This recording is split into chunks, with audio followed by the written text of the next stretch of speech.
ಈ ಒಂದು ರೀಡಿಂಗ್ ಯಾರಿಗೆ especially again and again repeated ಆಗಿ ನಂಬರ್ 1 ಕಾಣಿಸ್ತಾ ಇದೆ ಅಥವಾ 1111 ಕಾಣಿಸ್ತಾ ಇದೆ 111 ಕಾಣಿಸ್ತಾ ಇದೆ, ಅವರಿಗೆ ಏಂಜಲ್ ಕೊಡ್ತಾ ಇರೋವಂಥ ಮೆಸೇಜ್ ಏನು?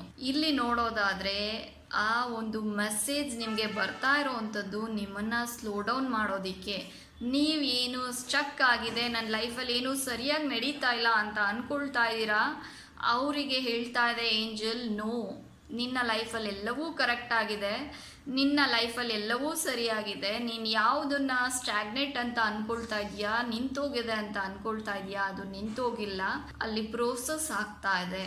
ಯಾವ ರೀತಿಯಲ್ಲಿ ಒಂದು ಹಾಲಿನಿಂದ ಮೊಸರು ಆಗೋದಕ್ಕೆ ಟೈಮ್ ಬೇಕಾಗುತ್ತೋ ಅದೇ ರೀತಿಯಲ್ಲಿ ನಿನ್ನ ಲೈಫಲ್ಲಿ ಒಳಗಡಿನ ಒಂದು ಟ್ರಾನ್ಸ್ಫಾರ್ಮೇಷನ್ ಆಗ್ತಾ ಇದೆ, ಆದರೆ ಹೊರಗಡೆ ಅದು ಕಾಣಿಸ್ತಾ ಇಲ್ಲ ಅಷ್ಟೇ. ಸೊ ಡೋಂಟ್ ವರಿ, ಎಲ್ಲವೂ ಕೂಡ ಆ್ಯಕ್ಷನ್ಗೆ ತಗೊಳ್ತಾ ಇದೆ. ಏಂಜಲ್ಸ್ ನಿಮಗೆ ಕೇಳ್ತಾ ಇದ್ದಾರೆ, ಜಸ್ಟ್ ಸರೆಂಡರ್. ಸುಮ್ಮನೆ ಲೈಕ್ ಎಕ್ಸಾಂಪಲ್, ಹಾಲಿಗೆ ಹೆಪ್ಪಾಕಿ ಎಗೈನ್ ಆ್ಯಂಡ್ ಎಗೈನ್ ನೀವು ಅಲ್ಲಾಡಿಸ್ತಾ ಮೊಸರಾಗಿದ್ಯಾ ಇಲ್ವಾ, ಅದರ ಟೇಸ್ಟ್ ಕೂಡ ಹಾಳಾಗತ್ತಲ್ಲ. ಆ ರೀತಿಯಲ್ಲಿ ಆ ಮಿಸ್ಟೇಕನ್ನು ನಿಮ್ಮ ಲೈಫಲ್ಲಿ ಮಾಡ್ಕೋಬೇಡಿ ಅಂತ ಈ ಒಂದು ಕಾರ್ಡ್ ನಿಮಗೆ ಗೈಡೆನ್ಸನ್ನು ಕೊಡ್ತಾ ಇದೆ.